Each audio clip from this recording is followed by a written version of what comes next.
You've probably seen one of these, a Lego brick. But have you ever wondered how it all started and why it's called Lego?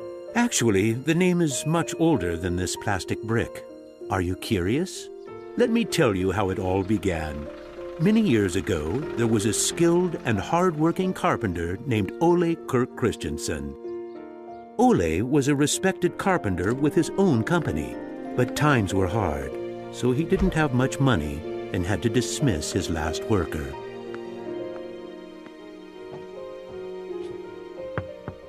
Come on in. I've closed down the workshop and packed my things. Thank you. I suppose I'd better write you a paycheck.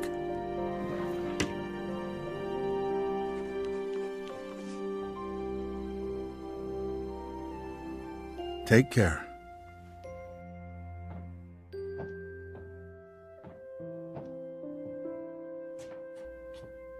Well, that was the last one. I just didn't imagine that it would come to this. I know. It's hard to understand. But at least now it can't get much worse. But it did get worse. Shortly after, Ole lost his wife. But Ole was a special person. He wasn't the type that gave up. And with the responsibility of his 4 sons, he had to think of something. Ole had gotten an idea, and for him, it never took long to put an idea into action. Ole's little invention made his boys so happy that he thought maybe he should start making toys. Ole decided to give it a try. Luckily, he had saved up a lot of wood from the carpentry production. He could now use it to make toys. Time passed by, and even though Ole was a skilled carpenter and had a good eye for quality and detail, sales were very slow. Luckily, one of his sons, Gottfried, started helping out his dad after school. Together, they just barely managed to keep up the production. Eventually, word began to spread that wooden toys of the finest quality were being made in the little workshop in Billund. One day, a man drove into town, a man who would change Ole's future. He was a wholesaler from Fredericia. I've heard that you're making some very nice wooden toys. Well, one does his best. The wholesaler was very impressed with all the wooden toys and placed a big order before he left. Now there's finally someone who can see the opportunities in what we're doing. Look at this. The wholesaler wants to put a lot of our toys into his store for the holidays. It's going to be a good Christmas this year, but we'll be busy. Now there was a lot to do in the little workshop, and Ole could rehire his former workers. Ole only used the highest quality wood, which was hand-picked and very carefully prepared. They worked day and night to get the order finished, so the wholesaler could get the toys out in stores before Christmas. Is there something wrong, Dad? I'm afraid that we're in big trouble.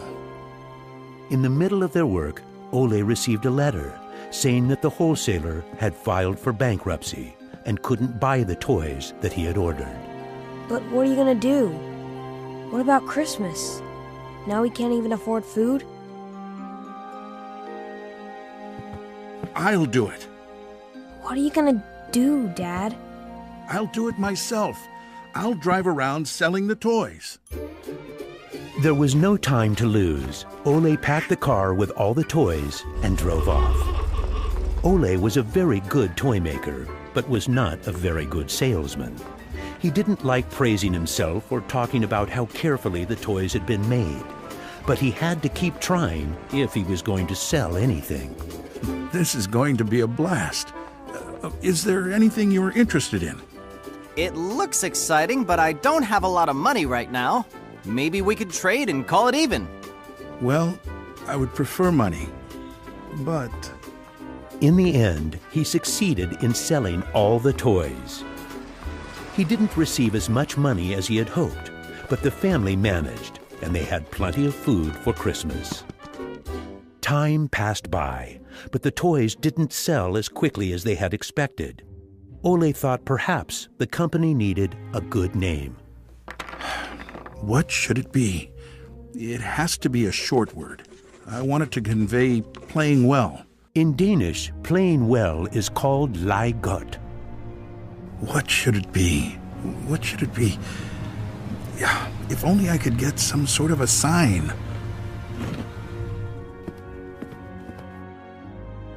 Lego. As you can see, Ole himself ended up finding a very suitable name. But what he didn't know was that in Latin, the word Lego means I put together. The name Lego was well received, and the company slowly started to move forward. We have made 3,000 crowns this year, and we have more orders than usual. Did you say 3,000 crowns?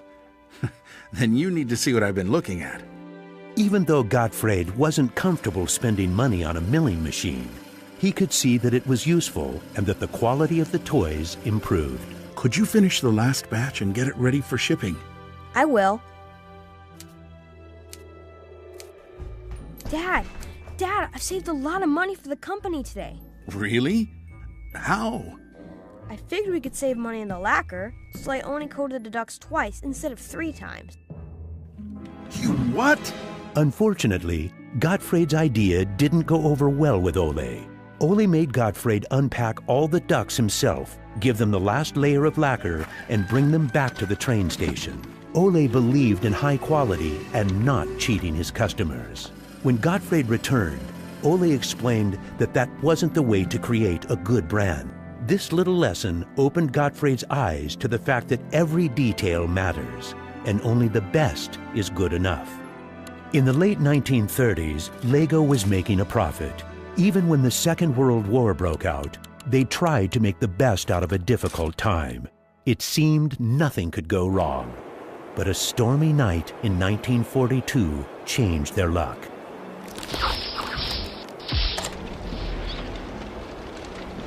There's a fire! The workshop is on fire! But when the firemen arrived, they were unable to save the workshop. It burned to the ground, and all the drawings and models were destroyed. Ole was beginning to lose hope. All that he had worked for was gone, and he almost lost his company. But being responsible for his children and workers inspired him to rebuild Lego. A new factory was constructed. Soon the production of wooden toys started again. The little company fought its way back into the market. Gradually, the Lego factory began to run smoothly, and Ole started looking for new challenges. One day, he went to Copenhagen to look at a new machine that had just arrived in Denmark. It was a plastic molding machine, and Ole was very excited about it. Should we buy it? It sure is a good bargain, and it will give us a lot of opportunities. Well, it does sound interesting, but it is a lot of money. I'll take that as a yes. When the plastic molding machine finally arrived, Ole started making little plastic teddy bears and rattles. But he still had the plastic bricks that he had received at the fair. There was something about them that he couldn't stop thinking about. And even though no one else could see the potential in them, Ole decided to redesign and put them into production.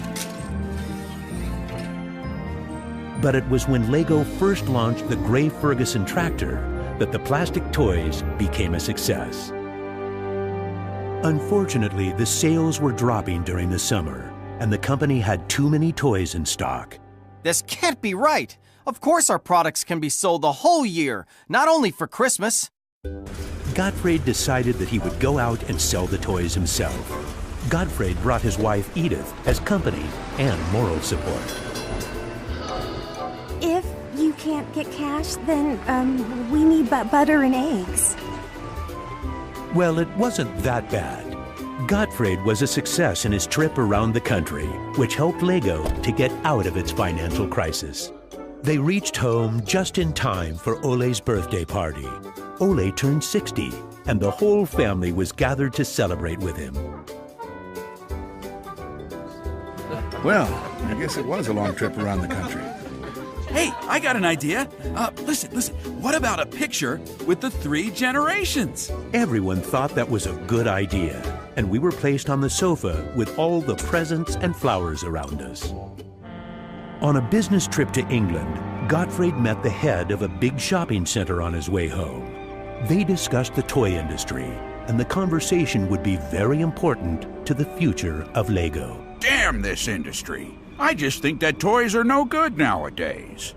What do you mean? I think they're working very well. Oh, they work fine, sure, but there's no system in anything. System? System? There isn't any system. What in the world are you doing, Gottfried? There isn't any system. The toys need an idea and a system built around it. I want to put system into play. Children have only been offered ready-made solutions. They need something different that will strengthen their imagination and creativity. So you're trying to put Lego into a system? Interesting. That same year, Lego started producing the first Lego system of play. Children could now build houses from the Lego bricks. The town plan gave play a realistic town setting, and with this, children learned about traffic safety. My sisters and I could play with the new Lego system for hours.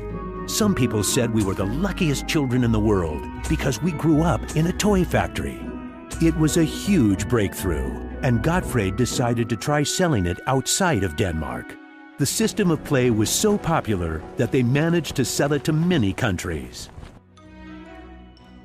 Look what I just built! That is really nice, Kel. Even though Lego was meant for only building houses, there was still a lot of opportunities. There was just one problem. I can't lift it up. It keeps falling apart. That made Gottfried wonder. He wanted to find a way to make the Lego bricks stick together, but that was easier said than done. Gottfried noticed that the Lego bricks got a better clutch power with tubes inside. Now it was no longer just bricks, but a whole construction system with endless possibilities. This was groundbreaking for the Lego product. With a child's imagination, Lego could be anything in the world, over and over again. The imagination is the limit. Look, Dad! Now I can build everything! Unfortunately, Ole never got to see how successful the little brick actually became. Gottfried was left on his own, and he had to go through another fire at Lego that destroyed most of the wood production. Just like his father, Gottfried knew that he had to try to get the best out of any situation and never give up. Gottfried took the hard times with his head held high. As sales grew, the company also got bigger. He had to think ahead, and he decided not to resume the production of wooden toys and to only focus on the Lego system. It turned out to be a great decision. Many new models were built, and Lego got stronger in the toy industry. Sir, which one of these do you think is the best? That one. Even though it got busier at Lego, Gottfried still had bigger plans. Now he wanted to build an airport, so it would be easier to sell his toys to the whole world. Like father, like son. It didn't take long to put his idea into action. Only 3 years later, Billund Airport was opened. The many guests and business connections who visited the company always wanted to see the modeling department. Gradually, it got so crowded that it was hard for the employees to keep up their work. I think we better wait a while. Gottfried could see that something had to be done. He needed a bigger place to display the Lego models. I don't want to interrupt, so I'll just put this package of our new Lego train, on the table. Just put it there. Train? The idea grew quickly from an exhibition room to an amusement park. And then we could have a tower so you could look over the whole park from above, the whole town. It will be a land made out of Lego. Legoland! Well, it looks interesting, but how many visitors are you actually counting on? Well, I guess, 200, 300,000? 300,000! Even though it sounded like a lot, my dad was actually pretty far off the mark. There were 600,000 guests the very first year. My family and I were there to greet the guests. We've kept up this tradition ever since.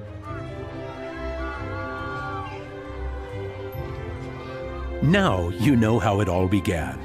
Lego wouldn't be what it is today if it hadn't been for my grandfather's sense of quality and search for perfection. My father firmly believed in the endless possibilities of the Lego system. I seek to take the Lego idea even further, encouraging children to explore, experience, and express their own world, a world without limits. And we are still convinced that only the best is good enough, because children deserve the best.